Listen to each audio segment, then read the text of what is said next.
Is it recording? Okay, it is. All right.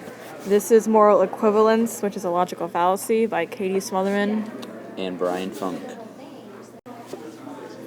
Moral equivalence, a single idea used to deteriorate moral authority to compare a situation to something that isn't always relevant in the goal of furthering your argument. Sort of how on the internet, everyone relates anything to Hitler for the person to seem like less of a person, so that means they won their argument. So, on the comic on the left, the man is comparing owning animals to the Ku Klux Klan, or pet owners are the Ku Klux Klan, saying how having animals is like having a slave or something like that, and it's just really kind of going to extremes and not really helping their argument so much as just making ridiculous points.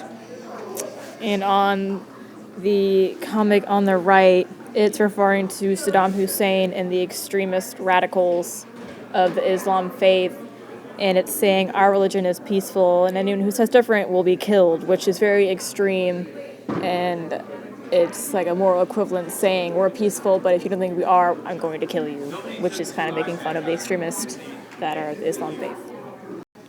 A real-world example is an anti-smoking moralist barks, smoking cigarettes is nothing short of suicide. The smoker is willingly killing himself, which you can tell is very an extreme comparison. Yeah, and what it is that the anti-smoking campaigns, they're kind of saying that smokers are immoral because they smoke, when it's really just a personal choice that they make, and it's just kind of ridiculous in their thinking. Okay, PETA drawing a moral equivalence between the consumption of meat and Holocaust and ad is an example of moral equivalence, because just because you eat meat doesn't mean that you created the Holocaust and that it's like the Holocaust, because A, I don't think people were eaten in the Holocaust, and B, it's just an extreme assumption. All right, and also saying that the government, if they're going to impose restrictions on smoking, then they also need to put those same restrictions on drinking and eating of fatty foods.